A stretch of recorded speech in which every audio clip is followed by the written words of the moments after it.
Hoje é um vídeo falando sobre ser útil e também sobre saúde. Por que a gente deve buscar ser forte, ser útil, buscar saúde e por que isso também está ligado com a nossa santidade. Principalmente se você for um homem cristão. O que acontece? Eu trabalho com muitos eventos, eu tenho uma empresa de assessoria com minha esposa é assessora de noivas, eu sou sócio dela, fazendo algumas partes de gestão e principalmente coordenando alguns eventos. Eu vejo muitos comentários, principalmente em casamentos crentes, dizendo assim: não, hoje o casamento é de crente, e crente come muito. Só que o que acontece?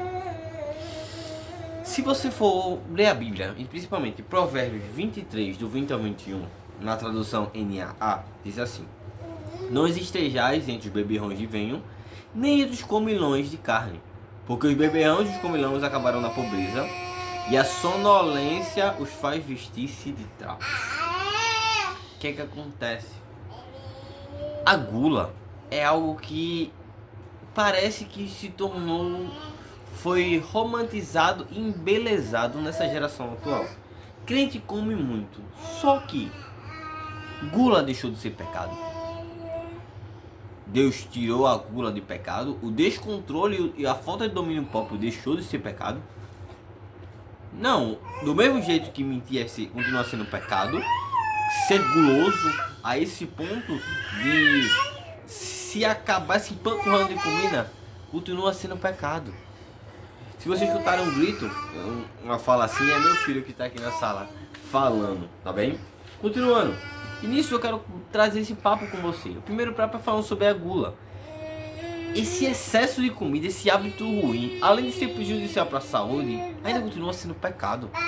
Não adianta ficar relativizando, dizer que crente come muito e usar isso como desculpa.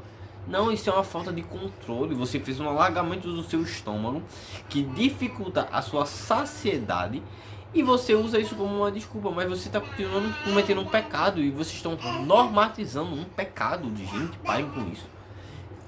E nisso que acontece? Vivemos em uma falta de controle, um descontrole que acabamos de achar engraçado que crente come muito. Ah, não é porque crente come muito, não, gente. E no casamento ficava feio porque se não chegava uma quantidade grande de comida, começa a se reclamar, começava a se pedir, ah, não tá chegando comida. Mas você via uma compulsão alimentar, muitas vezes ali, velada de não tá chegando comida, parecia que tava basicamente preso, como a gente diz, né? Tava preso em algum ambiente a pessoa e liberou ela e agora tem que comer, porque ela tava 40 dias no deserto passando fome. Gente, não pode isso, gente. Principalmente um homem cristão. Essa falta de controle e domínio sobre aquilo que ele consome. Isso não é bíblico, gente. Eu quero trazer isso como um alerta. Do mesmo jeito que vício cristão, que eu anotei aqui. Bebida, cigarro, pornografia, celular, esses vícios todinho. A comida se tornou um vício. Que a pessoa, se passar muito tempo de comer, começa a ficar irritada, brava, resmungando. Isso é vício. É o seu corpo dando efeitos de... Como é que é? Eu esqueci o nome da palavra que a pessoa, quando tá passando por um período. Abstinência. A pessoa tá passando por abstinência alimentar de comida, que ela começa, meu Deus, gente, que é isso? Você é cristão, não pode viver assim. E se você é homem também não cristão, pare com isso. Controle. E esse controle vai prejudicar você e eu vou falar isso.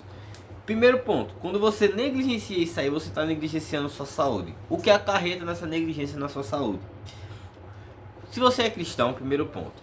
Se você é cristão, sua saúde faz parte do seu corpo. Seu corpo é templo e morada do Espírito Santo, então você está prejudicando o templo e morada do Espírito Santo. Você está indo contra aquilo que Deus criou, que é o seu corpo. Não basta simplesmente cuidar só da vida espiritual, orar e ler a Bíblia. Você deve cuidar do seu corpo, porque isso também tem a ver com santidade. Isso tem a ver, tanto é que um dos frutos do Espírito é domínio próprio. E o domínio próprio tem a ver com esse domínio próprio sobre a comida. Que muitas pessoas não falam e não veem isso como um problema, mas isso é um problemaço. Não se deve se ver. Se você procurar na história humana, as pessoas que são gordas e acima do peso, elas estão doentes, gente. tem algum problema nisso, não é normal. Eu agora, eu acabei de me pesar e eu olhei, fiquei assim, eu falei, nossa, eu tô perdendo roupa. Quando eu olhei, depois que eu casei, engordei 10 quilos. E por quê? Porque eu comecei a negligenciar minhas atividades físicas. Por negligenciar, eu comecei a prejudicar minha saúde. Tanto é que eu não consigo mais subir uma ladeira correndo. Antigamente eu corria 2, 3, 4, 5 km, 6 km e voltava e era normal. Hoje em dia, se eu subir uma ladeira correndo, misericórdia, como o pessoal diz, eu boto os bofos pra fora aqui no Nordeste. Ou seja, é um problema muito grande. Ficar relativizando isso, você prejudica a sua saúde. E se você é um homem, você prejudicando a sua saúde, você se torna um peso. Porque quando acontece qualquer emergência na vida, o que é que vai acontecer? Você vai precisar ser socorrido. E eu vi uma postagem que eu achei tão feio. A casa da pessoa, do cidadão, pegou fogo. E o que aconteceu? Quem estava carregando a esposa era o bombeiro. Porque o homem não conseguia carregar a própria esposa, porque ele não tinha força. Então ele é um fardo, ele tem que chamar um outro homem para carregar a esposa dele, que é o dever dele de proteger. Ou seja, tem que chamar uma outra pessoa para proteger sua própria esposa, porque ele não tem força suficiente para carregá-la nos braços. Gente, aonde é que estamos chegando nesse Brasil?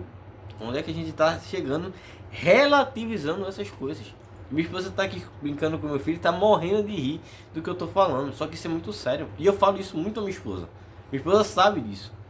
Eu fico falando muito ela sobre isso. Em 1 Coríntios, a gente fala sobre isso. Paulo, quando escreve a primeira carta a Coríntios, é uma carta muito de repreensão à igreja. E no capítulo 6, versículo 19 ao 20, na tradução que eu estou utilizando aqui, que é a NA, fala: acaso vocês não sabem que o corpo de vocês é santuário do Espírito Santo? E que vocês e o que vocês fazem são parte de Deus? E que vocês não pertencem a si mesmos? Porque vocês agora foram comprados a um preço. Esse preço aqui está falando do preço que vocês foram comprados de Jesus Cristo, o sacrifício que ele fez na cruz. Vocês tiveram um preço para ser pago. E agora o seu corpo deve glorificar a Deus. Ou seja, você acha que está glorificando a Deus com o seu corpo todo cheio de dobras, todo cheio de gordura?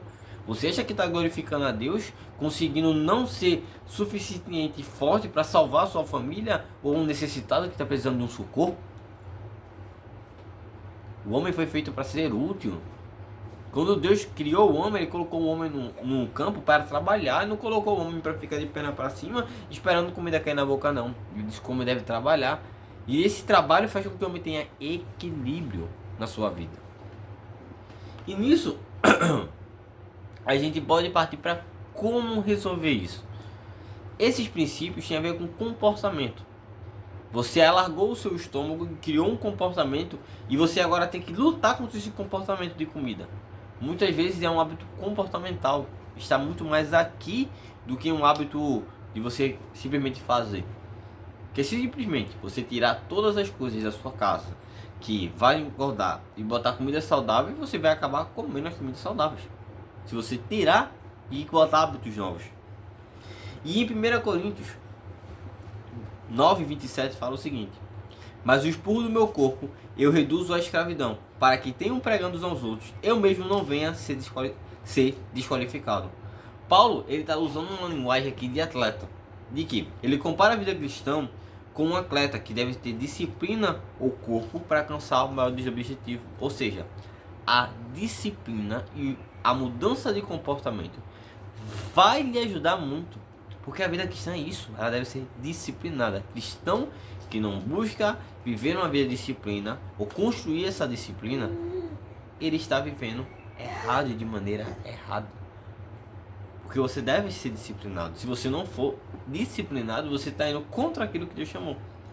E eu não estou dizendo que você precisa acordar às 5 da manhã, ter aquela vida perfeita do Instagram. Acorda às 5 da manhã, faz um cardio em jejum, depois toma um café, e depois faz um pré-treino, depois vai pra academia, porque cardio e treino muscular são coisas diferentes, caso você não saiba. Depois disso aí, começa a vida de trabalho. Gente, nem todo mundo tem esse tempo para viver isso. Mas você pode começar corrigindo sua alimentação, corrigindo seu comportamento, se disciplinando. Eu aprendi muito isso quando eu treinava parkour.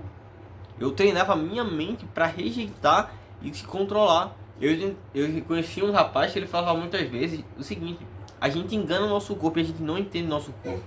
Por quê? Muitas vezes o nosso corpo está com sede e a gente acha que é fome. E a gente atola a comida para dentro, mas muitas vezes só de você beber água, aquela sensação passa. Porque o seu corpo está com sede, só que você confunde fome com sede, por isso começa a comer. Muitas vezes você cria hábitos ruins e começa a botar, um biscoitinho, uma coisa que não vai dar uma saciedade. Por essa falta de saciedade, você atola carboidrato para dentro e joga gordura lá para cima e seu corpo tem esse efeito estufa, né? Causando você ficar nesse formato redondo, parecendo uma bola. O que Deus não chamou o homem para ser. Então, esse vídeo é um vídeo de alerta. E esse é um dos motivos que esse canal foi criado.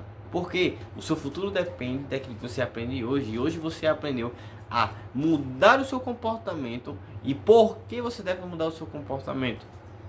Se você gostou, se inscreve aqui no meu canal. E aqui vai estar um vídeo para que você continue aprendendo comigo. No mais, até o próximo vídeo.